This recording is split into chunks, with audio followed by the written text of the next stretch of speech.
नमस्कार, स्वागत है आपका। मेरा नाम है विपिन बेबाक। मेरे साथ मेरी सहयोगी शादाब रिजवी। धन्यवाद सर। बिहार विधानसभा में नेता प्रतिपक्ष तेजस्वी यादव ने प्रधानमंत्री नरेंद्र मोदी के कांग्रेस को परजीवी पार्टी कहने पर आरजेडी पर जातिवाद फैलाने के आरोपों का कड़ा जवाब दिया है।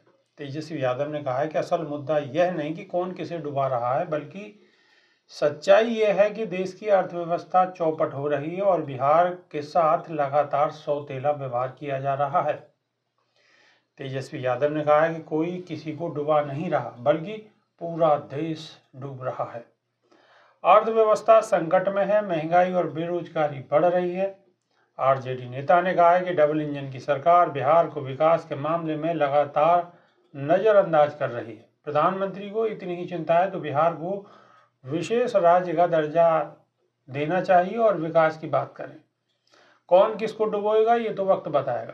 प्रधानमंत्री मोदी ने हाल ही में कांग्रेस पर निशाना साधते हुए कहा था कि वह न सिर्फ खुद डूब रही है बल्कि अपने सहयोगियों को भी डुबो रही है। उन्होंने आरोप लगाया कि कांग्रेस बिहार में जातिवाद का जहर फैलाकर आरजेडी की जमीन हड़पने में जुटी है।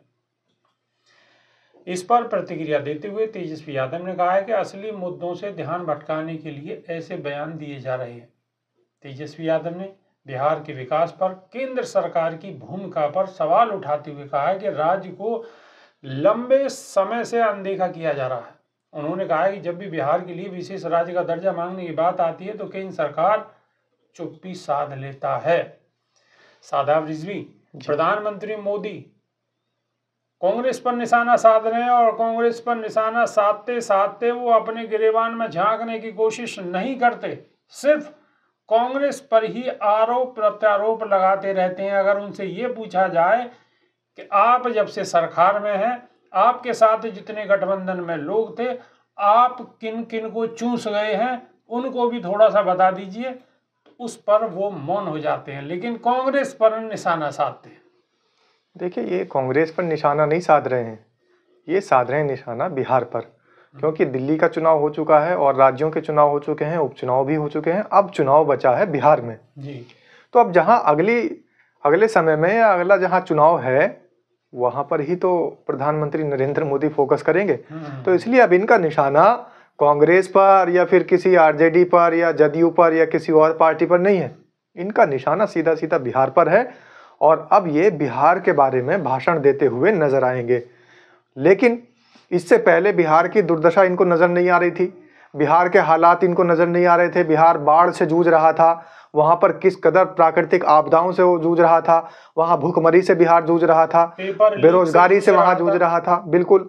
और जो दुनिया भर की शिक्षा व्यवस्था वहां चरमराई हुई थी और पेपर लीक के तमाम मामले सामने आ रहे थे, उस पर तो प्रधानमंत्री के होंठ एक बार भी नहीं हिले, जबकि पूरे देश ने वहां पर सोशल मीडिया पर भी और जगह जगह आंदोलन करके, अनशन करके, बल्कि एक बच्चे की वहां मृत्यु भी हो गई और तमाम लोग वहां चोटिल हुए, घायल हुए, लेकिन प्रधानमंत्री का ध्यान उधर आकर्षित नहीं हुआ। उस दौरान में प्रधानमंत्री के मुंह में दही जमी हुई थी, बिल्कुल कुछ नहीं बोले। लेकिन अब बिहार का चुनाव जैसे जैसे नजदीक आ रहा है को कांग्रेस पर निशाना साधते हुए बिहार को फोकस कर रहे हैं। और अब भी उन्हें वो चीजें नहीं दिखाई दे रही है कि बिहार की जनता को किन चीजों की जरूरत है।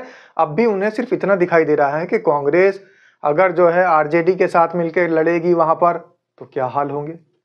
तो ये इस तरीके की जो हालात हैं, ये इस तरीके के जो बयान हैं, ये प्रधानमंत्री नरेंद्र मोदी सिर्फ और सिर्फ जो उनका एक वोट बैंक है उसे सुनिश्चित करने के लिए बार बार देते रहते हैं। लेकिन प्रधानमंत्री कुछ परजीवी शब्द का इस्तेमाल भी ज्यादा करते हैं। जब किसान आंदोलन चल रहा था तो उस दौरान में भी इन्होंने किसानों के लिए भी कहा था कि ये किसान नहीं, ये परजीवी हैं, आंदोलन जीवी है। ये जीवी इनके लिए ऐसा शब्द है जिसकी इन्हें मखौल बनानी हो तो ये एकदम से उस बात को जीवी जोड़कर उसकी मखौल बना देते हैं। लेकिन हम तो ये कहते हैं कि प्रधानमंत्री को शिक्षा जीवी बनना चाहिए, प्रधानमंत्री को स्वास्थ्य जीवी बनना चाहिए, प्रधानमंत्री को बेरोजगार की जगह रोजगार जीवी बनना चाहिए और प्रधानमंत्री को भूखमरी हटाने के लिए खाना परोसने वाला राशन जीवी बनना चाहिए। तो अगर राशन जीवी या फिर शिक्षा जीवी, स्वास्थ्य जीवी प्रधानमंत्री खुद बन जाएं तो लोगों को परजीवी और आंदोलन जीवी कहना छोड़ देंगे, लेकिन वो बनेंगे नहीं। दूसरी बात, इनको जहां दिखाई दे रहा है और ये परजीवी बोल रहे हैं कांग्रेस का, राजद को, ये खुद ये नहीं देखते कि हाल ही में इनके मुख्यमंत्री जो कि मणिपुर के मुख्यमंत्री थे, उन्होंने इस्तीफा दिया। इस्तीफा क्यों देना पड़ा? क्योंकि नीतीश कुमार से उनकी ठनी हुई चल रही थी और नीतीश कुमार के खुद वहां जो अपने पार्टी के जो वहां पर चुने हुए नेता थे, प्रतिनिधि थे, उन्होंने खुद मणिपुर के विधायक का और भारतीय जनता पार्टी का साथ छोड़ दिया। अब जब इनकी पार्टी खुद नीतीश कुमार का साथ वहां मणिपुर में नहीं दे पाई है, तो अब इनको ध्यान में नहीं आ रहा है कि वहां पर ये खुद परजीवी थे। तो अब अगर ये मणिपुर में खुद परजीवी थे और उस परजीवी का लवादा उतारने में इनको इतना समय लगा है, तो ये अपने गिरेबान में झांक कर क्यों नहीं देखते कि अगर आप बिहार में परजीवी कांग्रेस को बता रहे हो या राजद को बता रहे हो, तो मणिपुर में तो आप भी परजीवी थे। बिल्कुल बिल्कुल। तो इन परजीवी और इन सब चीजों को हटाकर अगर आप शिक्षाजीवी, स्वास्थ्यजीवी और रोजगारजीवी बन जाए तो बहुत अच्छी बात होगी। बहुत अच्छी बात होगी। प्रधानमंत्री मोदी इलेक्शन के दौरान में नए नए शब्द निकाल कर लाते हैं और लोगों को भ्रमित करने का काम करते हैं। ऐसा कहा जाए तो शायद गलत नहीं होगा। तो कमेंट के माध्यम से आप अपनी राय रख सकते हैं। अभी के लिए सिर्फ इतना ही। नई वीडियो में फिर रूबरू होंगे। बहुत बहुत शुक्रिया। नमस्कार। धन्यवाद।